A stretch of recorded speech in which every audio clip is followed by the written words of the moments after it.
Nah, ini beberapa jenis media pembelajaran. Mungkin sebelum saya lebih lanjut tentang why-nya media pembelajaran, teman-teman semuanya ada beberapa media pembelajaran yang mungkin bisa teman-teman gunakan ya di era sekarang. Bisa pakai papan permainan, ada juga poster infografis, ya, bisa juga ada video pembelajaran, bisa memakai lagu, bisa alat peraga, bisa aplikasi, bisa papan permainan ya, dan lain sebagainya.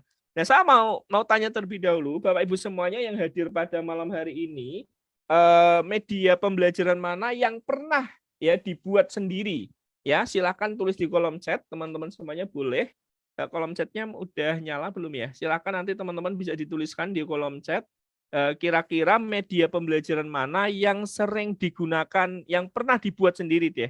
Alat peraga, video, poster. Oke, video. Kebanyakan video ya, alat peraga sering.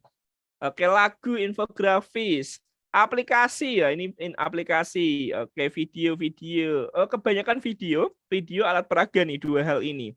Lagu dan lain sebagainya tuh masih jarang di sini. Oke, kuisis tadi ada yang pakai kuisis.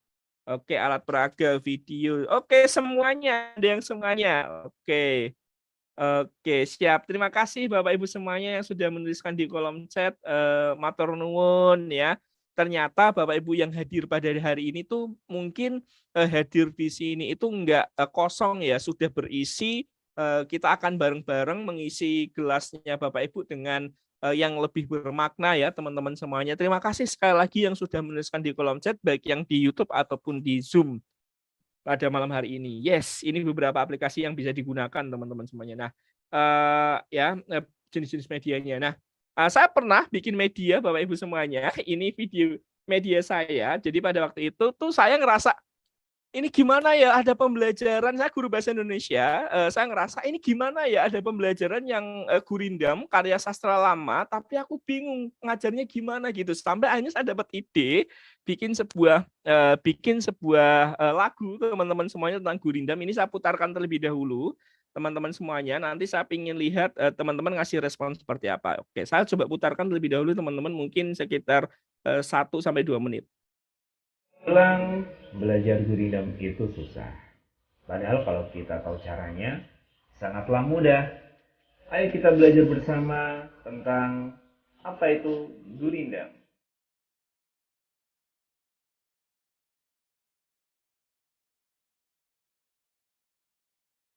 Gurindam itu termasuk puisi lama yang merupakan sastra Melayu lama.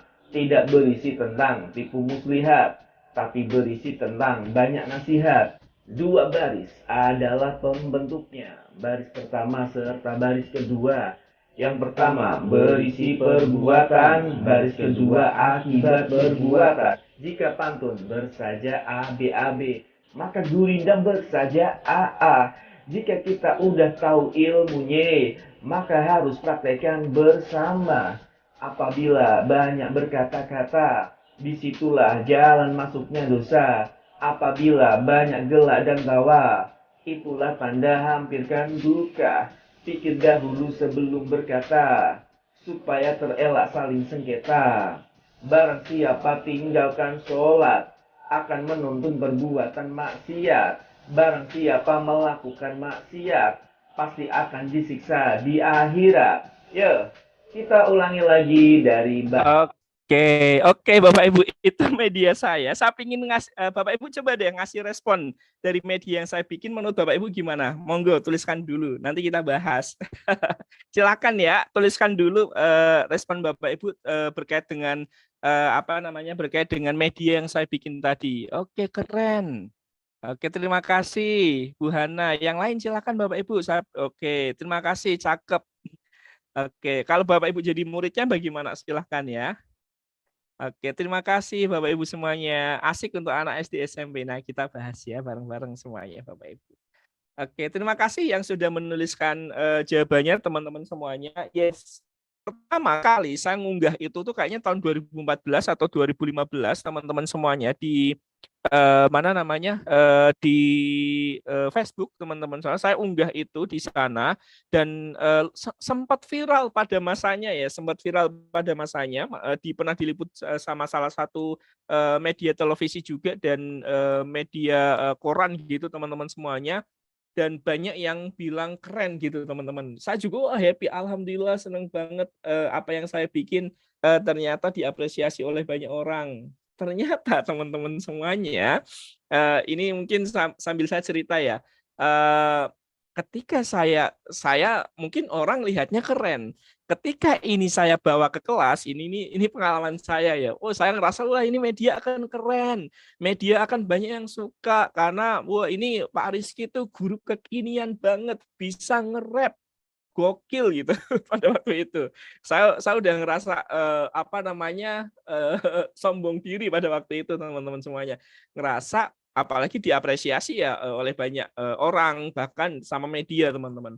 Kemudian ketika saya bawa ke kelas teman-teman semuanya, saya putarkan di dalam kelas harapannya agar murid-murid tuh aku tuh ngebayangin kayak film. Aku muterin ini di dalam kelas, nanti murid-muridnya itu akan happy, akan ikut nge-rap, kemudian akan kelas di situ tuh ada kelas yang muridnya aktif nge-rap gitu, murid satu dan murid yang lainnya akan berbalas nge-rap.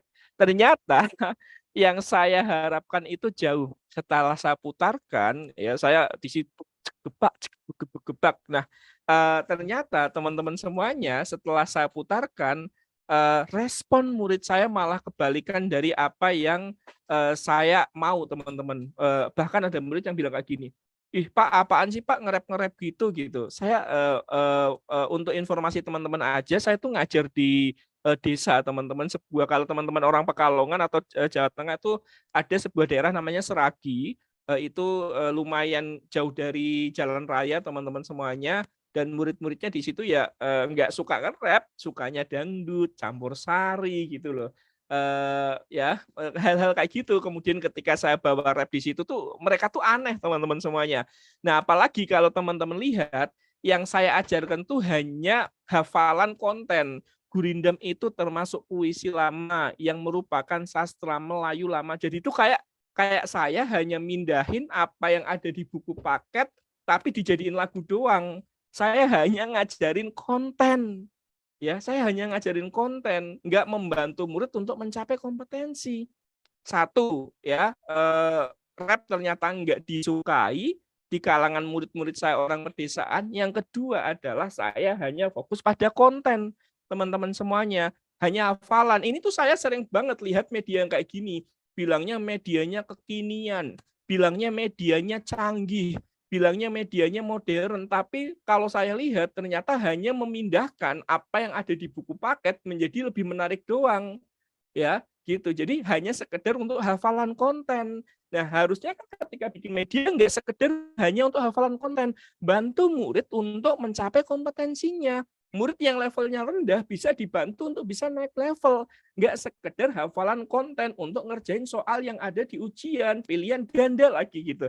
Nah ini yang saya sering lihat orang bahkan mungkin ya di guru-guru berprestasi saya lihat media-media yang juara bahkan media-media yang hanya membantu untuk hafalannya murid teman-teman seperti itu. Ini saya kadang ini saya juga salah pada waktu itu. Oh ya Allah ternyata sesuatu yang kelihatannya keren itu ternyata nggak diterima oleh murid teman-teman gitu. Ya, jadi namun saat media pembelajaran tersebut ditayangkan di kelas, alih-alih suka, banyak murid yang masih kurang tertarik.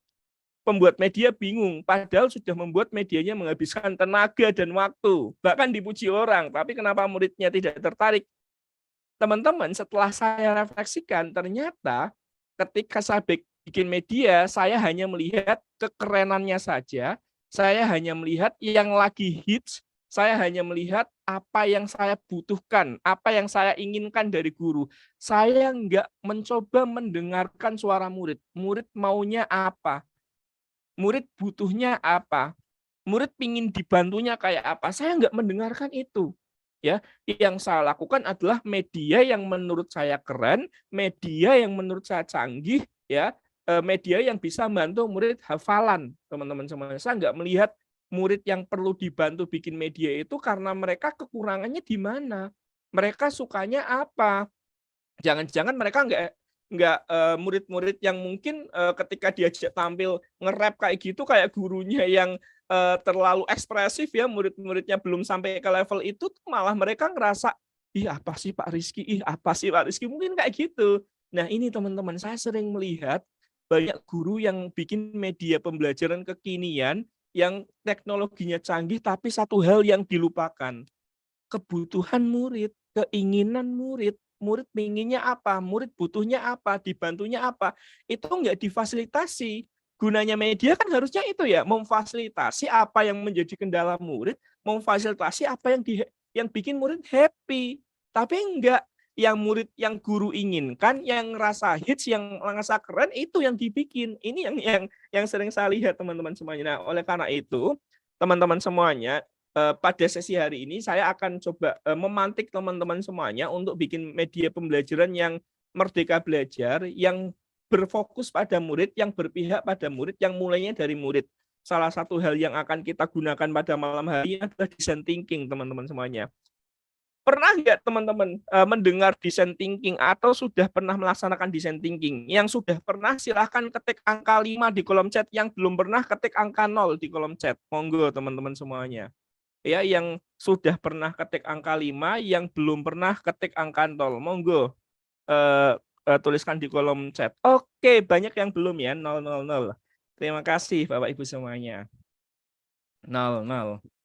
Oke, terima kasih Bapak Ibu, 0. Oke, terima kasih, banyak yang belum ya. Nah, kita akan belajar bareng-bareng pada malam hari ini, teman-teman semuanya, tentang media pembelajaran yang berpihak pada murid, yang merdeka belajar dengan design thinking.